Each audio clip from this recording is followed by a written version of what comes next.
Hi అందరికీ, welcome back Divya's kitchen. ఈరోజు Telangana style chicken curry ఎలా చేయాలో చూద్దాం. ఒకసారి ట్రై చేయండి, చాలా బాగుంటుంది. ముందుగా ప్యాన్ పెట్టి కొద్దిగా ఆయిల్ వేసుకోవాలి. ఆయిల్ హీట్ అయ్యాక మసాలా దినుసులు వేసుకొని పుదీనా వేసుకొని ఫ్రై చేసుకోవాలి.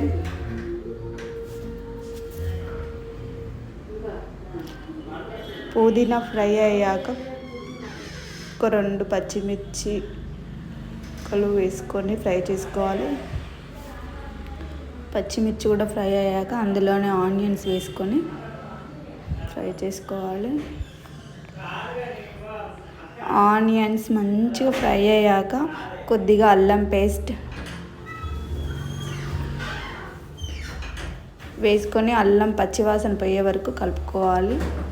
మంచిగా ఫ్రై అయ్యాక అల్లం పచ్చివాసన పోయాక అందులోనే కడిగి పెట్టుకున్న చికెన్ వేసుకోవాలి. 1/2 kg చికెన్ వాడుతున్నానండి నేను ఇందులో.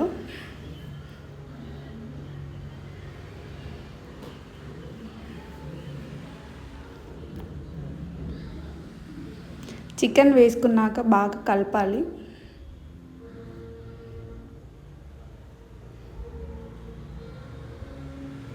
బాగా కలుపుకొని మూత పెట్టేసి ఒక 2 నిమిషాల పాటు ఉడకనివ్వాలి.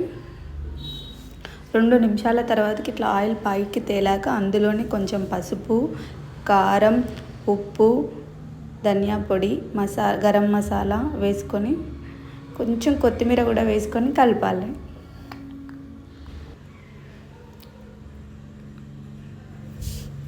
బాగా కలుపుకొని మూత పెట్టేసుకొని ఒక 4 నిమిషాల పాటు వదిలేయాలి. 4 నిమిషాల తర్వాతకి ఆయిల్ ఇట్లా పైకి తేలాక అందులో ఒక 2 గ్లాసుల వాటర్ పోసుకొని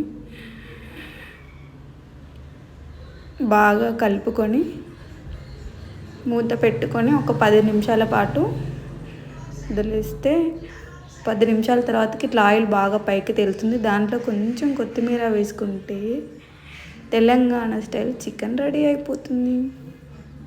ఒకసారి ట్రై చేయండి, మీరు కూడా. చాలా బాగుంటుంది, చాలా టేస్టీగా ఉంటుంది. చాలా గ్రేవీగా ఉంటుంది. మా వీడియో కనుక మీకు నచ్చినట్టయితే సబ్స్క్రైబ్ చేసుకోండి.